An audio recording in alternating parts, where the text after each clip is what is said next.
in 2 Corinthians chapter 12, beginning at verse 2, he says, I know a man in Christ who 14 years ago, whether in the body I do not know, or whether out of the body I do not know, God knows, such a one was caught up into the third heaven. And I know such a man, whether in the body or out of the body I do not know, God knows, how he was caught up into paradise and heard inexpressible words, which it is not lawful for a man to utter. Paradise. Do you realize how much we all want that? I think deep down, every single one of us want paradise because there's something like a lingering memory in every single human being, genetically almost, of the pre-fall paradise, what the Bible talks about, the Garden of Eden. And this lingering memory seems to be deep inside of us. I'm going to call it kind of like a residual reminiscence that we all seem to have, and so we desperately like it. Now, when Paul is talking about this man, he doesn't know who it was 14 years prior, who was caught up into paradise, caught up into heaven. It seems likely that Paul is talking about himself and that he is the one who had this experience of paradise and heaven. Now, whether or not it was Paul doesn't really matter, but the guy saw paradise and he heard, apparently, things that were unutterable, things that were beyond any ability to describe the awesomeness, the grandeur of it. He probably saw some pretty amazing things as well, not just things that he heard. Now, there are some pretty beautiful and awesome places here on earth, but nothing compares to a paradise that is untouched by sin and that does not have the effects of the fall. After the fall, that is recorded in Genesis chapter 3, we have thorns and we have weeds as a result of the fall and the judgment that came of it. We have toil and pain and sickness and sorrow, and none of these things will ultimately be in the paradise that we are deeply longing for and looking for. And there's something in every single one of us that really desires that paradise.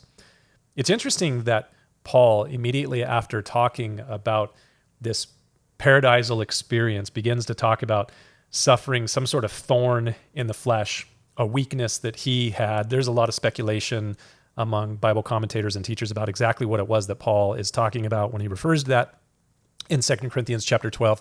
But it's interesting that you have this idea of paradise and then you have him talking about a thorn in the flesh. So like it's definitely taken us back to the language of the book of Genesis. But the world that we live in today, it has thorns and it has weaknesses and suffering, distress, infirmities, pain, and persecution. In the midst of all of the post-fall pain that we experience in this world, we long for paradise. And that's not a bad thing. We're always trying to find a way back to that. Now, ultimately, when you get into the scriptures and you look at what the gospel has to say, the gospel is the way back to that ultimately. But even without the gospel, we find ourselves in a place where we are looking for and longing for being in this place where there's no more suffering and no more weakness or distress, no more pain, no more sorrow. We want to be in paradise. Interesting that there are a lot of conversations in our culture right now about the paradisal potential of automation and artificial intelligence and robots. To listen to some of the futurists talk about these things, we are just a matter of years away from what they sometimes refer to as a utopia of abundance. Paradise is within reach to some of the people that you will listen to. And artificial intelligence, as they see it, is going to make it possible for us to discover cures for diseases and to extend life in ways that we can hardly imagine. And then on top of that, you'll hear these people talk about the marginal costs of everything are going to decrease to nearly zero. Things are going to be exponentially easier for us to be able to get a hold of because everything is going to cost so much less to produce because artificial intelligence, automation, robotics are going to be making all this sort of stuff. So we are going to have an abundance, a utopia of abundance and low-cost goods like we can't imagine. And we won't have to really work for those things because AI and robots are going to do virtually everything for us as we reap the benefits in the form of a universal basic income. Or to listen to Elon Musk, who's one of the biggest futurists talking about these things and also creating these kind of tools. He says it's not going to be a universal basic income, but a universal high income is what he speculates. Of course, that's the optimistic vision of the future. But then no one really knows what the future is going to bring. We don't know what is going to happen tomorrow, like the Apostle James talks about as he's closing out his letter in the New Testament. So we don't know what the future is going to hold with these things. There is the optimistic vision, but there is, of course, a pessimistic vision of AI as well. Just this last week, Reuters, the news organization, and Ipsos, they did a poll together, and they sent out the questions to, I don't know how many people here in the United States, but their findings in their poll were that 71% of respondents said that they were concerned that AI will be putting far too many people out of work permanently in the not too distant future. Again, nobody knows the future, but right now, a lot of people have a lot of questions about what automation will mean for them in the not too far off reality of, say, 2020 or 2027 is just around the corner. At this point, there's a possible future scenario put forward by a group of researchers called AI 2027. If you just go and search it online for AI2027.com, you will find their whole research paper that they put out about what they think is going to happen over the next couple of years. I've read it, and it is pretty bleak. So what is going to happen? Well, as I said, we don't know. It is entirely possible that the developments in artificial intelligence make life significantly better.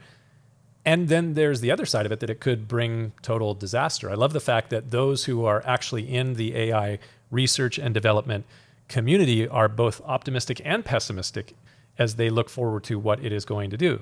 Again, Elon Musk, he has kind of like this 80-20 view of it, that there's an 80% possible spectacular future where we have this age of abundance and all the marginal cost of everything reduces to nearly zero and everybody has everything that they want or need at any time. And then he says that there's a 20% chance that it kills us all, that artificial intelligence annihilates everybody.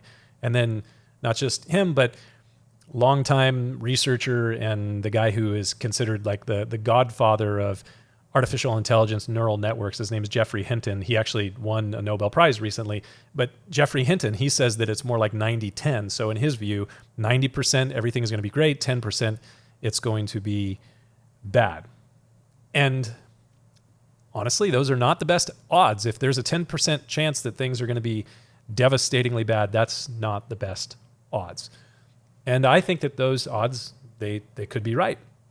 And I think, like anybody who says such things, I hope that I'm wrong. I've been researching these things quite a bit, and I'm certainly not in the industry in the same way that someone like Geoffrey Hinton is, but there are reasons to be concerned about this.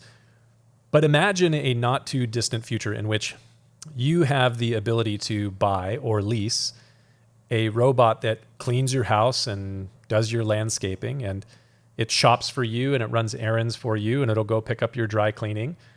Would you lease that? Now, you may say, no, you wouldn't, but I know in my area where I live, there are a lot of people who have landscapers. Most of the people in the community that I live in have landscapers, and some of them have people who come and clean their house once or twice a month. And so they're spending anywhere from $400 to $600 a month on landscaping and housekeeping services for their home. So what if for roughly the same price, maybe just a little bit more, they had a robot that took care of all of that and more, that the robot folded their laundry and took care of all of the tasks around the house, including mowing the lawn and pulling weeds, all those sorts of things. You can imagine that there will be plenty of people who will lease that if it's roughly the same cost as what they're paying already, or maybe just a little bit more. So that puts a lot of people out of work. You can see why 71% of Americans just this last week in the poll that came out from Reuters are concerned about work going away for those people. So you may think that that's absurd. I don't think that it is.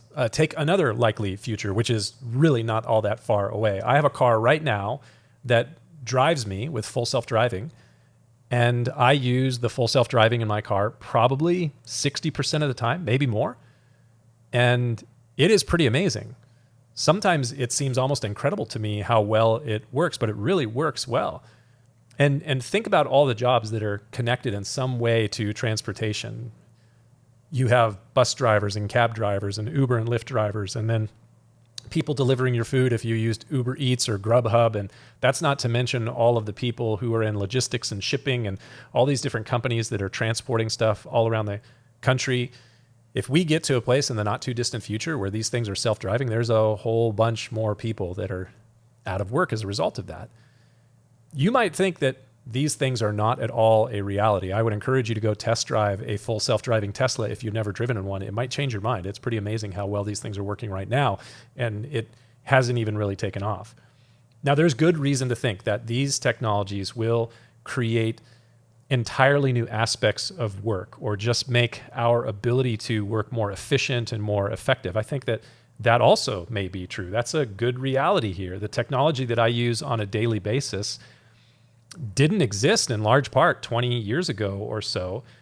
And it has made the work that I do every single day and every single week far more effective and far more efficient. I can do more with less energy output today than I could 15 or 20 years ago today. Even just the technology that I'm using right here to record this, I mean, the marginal costs are pretty low. It gives me the opportunity to be able to record this sort of stuff and not have to do any post-editing, something that I used to do quite a bit of when I was recording videos a few years ago. I'd have to take this stuff in and edit it. Now I just plug everything in and it does everything automatically. So that makes things more efficient, more effective. We can do a lot more with less energy, less output. And many of these technologies that we have created jobs that didn't exist 30 years ago. And now these jobs exist, but now technology is going to come and maybe do those jobs more efficiently without humans in the loop. So it is quite possible that AI will do that. And we're already seeing it begin to take shape. Now, it's possible that these things will provide us with more free time, and maybe they will decrease costs and increase wealth and produce abundance. Or perhaps like every other advancement or revolutionary technology throughout history, it will aggregate power to a smaller and smaller group of people. Power and wealth frequently pools to a much smaller group of people when these technologies take hold. It pools to those people who possess, own, or control those technologies, and then it marginalizes those who do not. Whatever the case, we definitely need to be thinking about these things in a wise manner. And we need to recognize that we still live in a world of thorns and suffering, weakness and distress, exploitation. The paradise that we are ultimately hoping for will not come until the very thing that brought about the thorns and the weakness and the exploitation in the first place is finally dealt with. I'm talking about what the Bible calls sin. That ultimately needs to be dealt with before we can see the paradise that we are looking for. My ultimate optimism isn't in technological advancements. It isn't going to come about, I think, through better politics, economics, or medical breakthroughs. Ultimately, the hope that we have for the optimistic vision of the future is through the gospel. That's the way that the scriptures put it forth, and I think that that's true. Unfortunately, I'm not sure that we are quite yet ready to have the fruitful conversations about these things that we need to have, and to really consider the potential dangers and how we address those things in an ethical manner, in a wise manner. Unfortunately, it's probably going to take some sort of incident where something bad happens as a result of artificial intelligence for us to take seriously these issues. Hopefully it's not something truly terrible, but too often we have to be shaken up before we wake up. And we're probably going to find out sooner than we realize, because these technologies are moving far faster than most people realize. Something to think about. I'll see you next time.